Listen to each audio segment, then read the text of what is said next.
सज्जनों, स्वागत है आपका आपके YouTube चैनल श्री रामदूत में। आज हम विवेचना करेंगे कि हमारे धार्मिक ग्रंथों में, हमारे धार्मिक इतिहास में साधु की महिमा इतनी जबरदस्त क्यों है। हालांकि धार्मिक ग्रंथ जिस वक्त हम लोग अध्ययन करते हैं तो हमारा भाव होता है कि हम भगवान की महिमा को पढ़ें, लेकिन भगवान की महिमा से भी अधिक महिमा हम देखते हैं कि साधु की गाई गई है।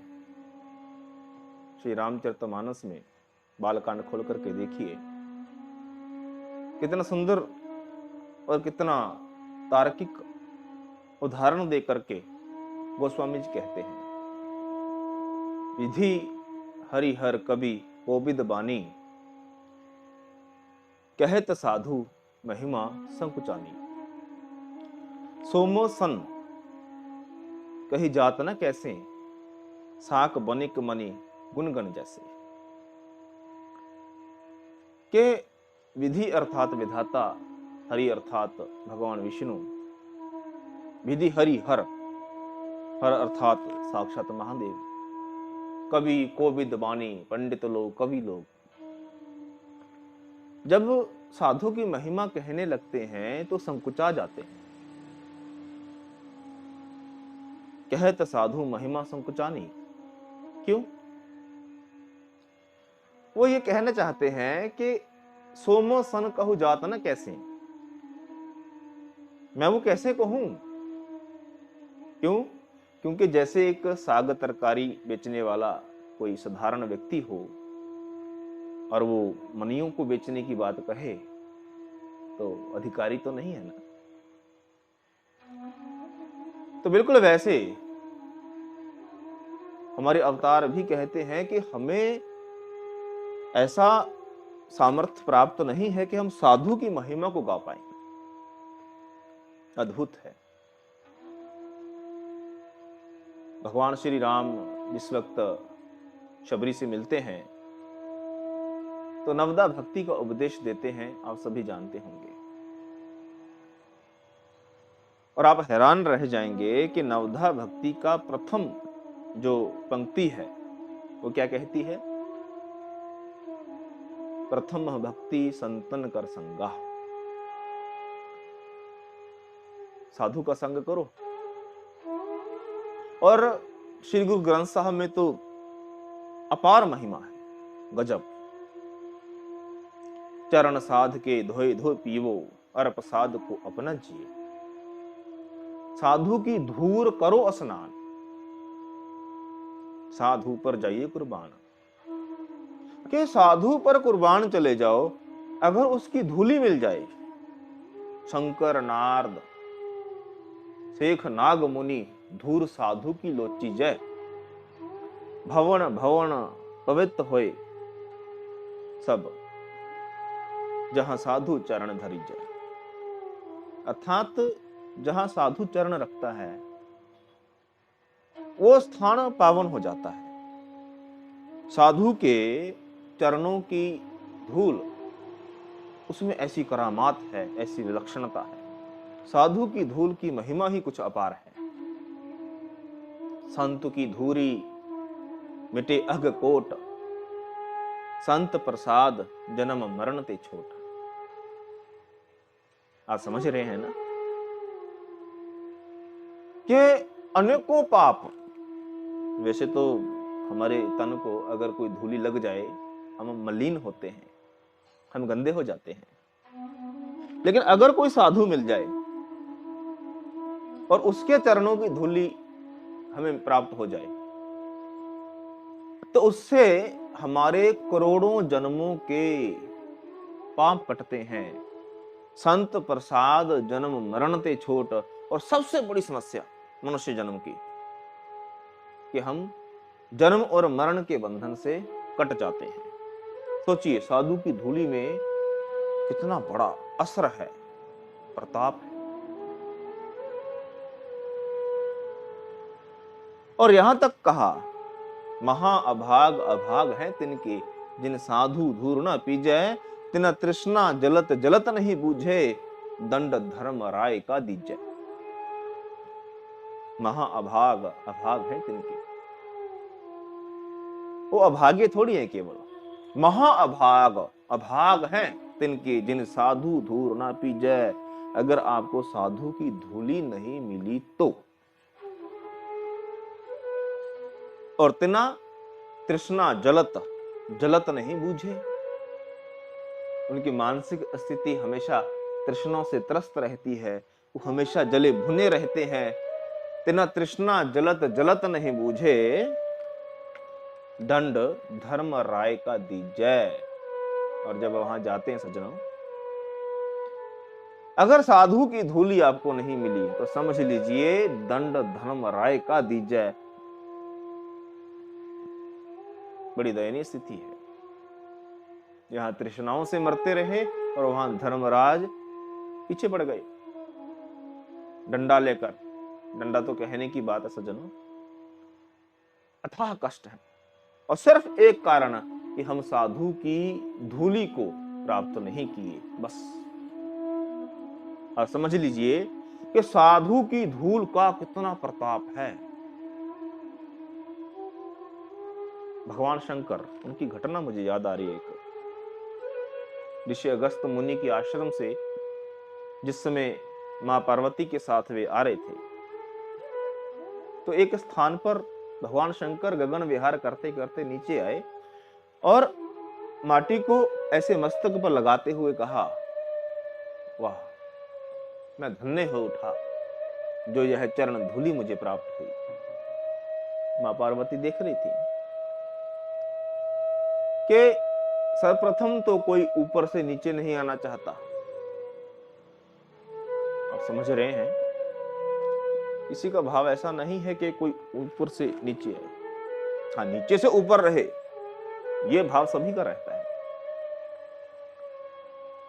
लेकिन भगवान शंकर ऊपर से नीचे आए, और अगर कोई नीचे आए भी तो देख करके बैठता है कि कहीं साफ सुथरी जगह हो और तन को कोई माटी ना लगे। लेकिन यहां तो क्या हुआ, भगवान शंकर माटी उठाते हैं और माथे को लगा लेते हैं। कहा कि प्रभु समझ नहीं आया कुछ। कहा कि चलो रास्ते में समझाता हूं। गगन विहार करते हुए फिर चले आ रहे हैं। कहा कि पार्वती, वो स्थान कोई साधारण स्थान नहीं था। आज से अनंत काल पहले वहां पर एक साधु बैठे थे, उनके चरण वहां पड़े थे, और चरण पड़ने मात्र से वह स्थान इतना पावन हो गया, पवित्र हो गया कि अगर उस धूली को कोई मस्तक पर लगाता है अथवा वहां पर कोई बैठता है तो उसके अनेकों जन्मों के अघ पाप वो तो कटते ही हैं, उसके अनेकों पुण्य बन जाते हैं, और यह बड़ा दुर्लभ है। और मैं सौभाग्यशाली हूं कि यह सब मुझे प्राप्त हुआ। मां पार्वती सोच रही थी कि वाह, साधु की महिमा इतनी अपार है। सुना तो मैंने भी है, लेकिन इतनी होगी यह मुझे अंदाजा नहीं था। गगन विहार करते जा ही रहे हैं, फिर अचानक नीचे आए। कहा कि पार्वती चलो चलो चलो। फिर नीचे गए, माटी उठाई और मस्तक पर लगाई और कहा कि मैं धन्य हो गया। तो मां पार्वती ने कहा कि प्रभु, यहां भी अनंत काल पहले साधु बैठे थे। कहा कि पार्वती, यहां पर साधु अनंत काल पहले बैठे नहीं थे, लेकिन यह तब भी पवित्र है। क्यों? क्योंकि अनंत काल के बाद एक समय ऐसा आएगा कि यहां पर साधु बैठेंगे। केवल यह निश्चित होना कि साधु बैठेंगे इस स्थान पर, पार्वती, यह स्थान अपने आप पावन हो गया, पवित्र हो गया, धन्य हो गया, और इसलिए मैंने इस माटी को उठा करके मस्तक पर लगाया। और तुम्हें एक बात और कहना चाहता हूं पार्वती, कि दुनिया मेरे मंदिरों में आती है, तपस्या करती है, अनेकों कठिन जप तप करके, और क्या करते हैं, मैं जब प्रसन्न होकर के कहता हूं कि मांगो, तो क्या मांगते हैं पता है? हे प्रभु, हमको सबसे श्रेष्ठ लाभ ये हो अथवा ये हो। लेकिन पार्वती, मुझे दया आती है उनके तप पर, उनकी सोच पर, कि वो समझ ही नहीं पाए कि वास्तव में जीवन में लाभ होता क्या है। मां पार्वती कहती हैं कि प्रभु क्या लाभ, अर्थात कहा कि पार्वती, साधु का मिल जाना जीवन में सबसे बड़ा लाभ है। और रामचरितमानस में बाकायदा लिखा हुआ है, संत समागम सम लाभ ना कछु आन। और हरि कृपा ना हो वहीं सो गावहीं वेद पुराण, कि साधु का संग मिल जाए, इससे बड़ा जीवन में लाभ नहीं है। और यह लाभ मिलता तब है बिन हरि कृपा ना हो वहीं, कि जब साधु का संग होगा, समझ लेना कि ईश्वर की बहुत बड़ी कृपा हुई है, अन्यथा साधु नहीं मिलते।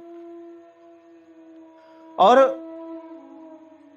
सच कहूं तो प्रयागराज में सभी का जाना संभव नहीं है, लेकिन अगर जीवन में तुम्हारे घर में साधु आ जाएं, समझना कि चलता फिरता प्रयागराज आपके घर में आ गया। मुद मंगल में संत समाजू, जो जग जंगम तीर्थ राजू। के साधु, उनका वो चलते फिरते प्रयाग है, तीर्थ है। और गुरबानी में तो एक बड़ा सुंदर श्लोक आता है, क्या कहते हैं महापुरुष, जैसे मात पिता बिन बाल न होई, बिंब बिन कैसे कपड़े धोई, घोर बिना नाही असवार, साधु बिन नाही दरबार। जैसे माता पिता बिन बाल ना होई, कि अगर कोई बालक है तो आप स्वाभाविक ही समझ लीजिए कि माता पिता हैं। अगर माता पिता नहीं है तो बालक नहीं हो सकता। माता पिता बिन बाल ना होई, बिंब बिना कैसे कपड़े धोई।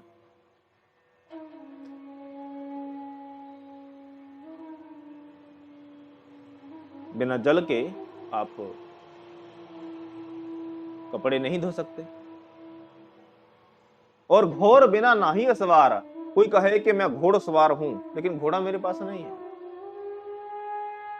तो क्या होगा? आप घोड़सवार कहलाएंगे। ठीक है, वैसे कोई कहे कि दरबार सजा है, सज्जनों, दरबार सजा है और साधु नहीं है वहां पर, तो ग्रंथ कहते हैं कि साधु बिन नाही दरबार, बिना साधु के दरबार नहीं होता। इसलिए जहां साधु मिले, साधु की महिमा अपरंपार है। साधु की धूल अगर मिल जाए, महिमा साधु संग की सुनो मेरे मीता, मैल कोई कोटि अग हरे, निर्मल भय चीता। आपका मन निर्मल ही तब होता है। आप इस बात को समझ के चलिए। और जो मैं धर्मराय की बात कर रहा था कि दंड धर्मराय का दीजिए, धर्मराज दंड देता है, लेकिन धर्मराज सेवा करे, दंड न दे, उल्टा सेवा करे। तो क्या करना पड़ेगा? साध के संग धर्मराय करे सेवा, साध के संग शोभा सुर देवा। साधु का संग करके धर्मराज सेवा करता है। और साधु के संग अगर आपने किया है तो शोभा सुरदेवा, आपकी देवी देवताओं में शोभा है। सज्जनों, इतनी महिमा है साधु की, तो कोई साधारण बात नहीं है। इसलिए जीवन में अगर साधु मिल जाए, हालांकि इस विषय पर हम आगे विवेचना करेंगे, क्योंकि इस साधु वेश के अंदर बहुत कुछ अनैतिक, अशिष्टता पूर्ण कृत्य हो रहे हैं। तो साधु कौन है? साधु की अगर आप निंदा करते हो तो क्या फल मिलता है? ऐसी अनेकों बातों पर चर्चा करेंगे, लेकिन आज के लिए इतना ही काफी। जुड़े रहिए श्री रामदूत चैनल से, और अगर कहीं ना कहीं मन को अच्छा लगा हो तो कृपया सब्सक्राइब अवश्य कीजिए। अपने मित्रों से, अपने संबंधियों से, अपने चाहने वालों से आप इस वीडियो को शेयर कर सकते हैं, और लाइक और कमेंट अगर हो सके तो अवश्य करें। और आपके क्या मत हैं, आप अवश्य कमेंट में लिख करके कृपया आप बताइए। आइए विवेचना को विराम दें। धन्यवाद, शुक्रिया।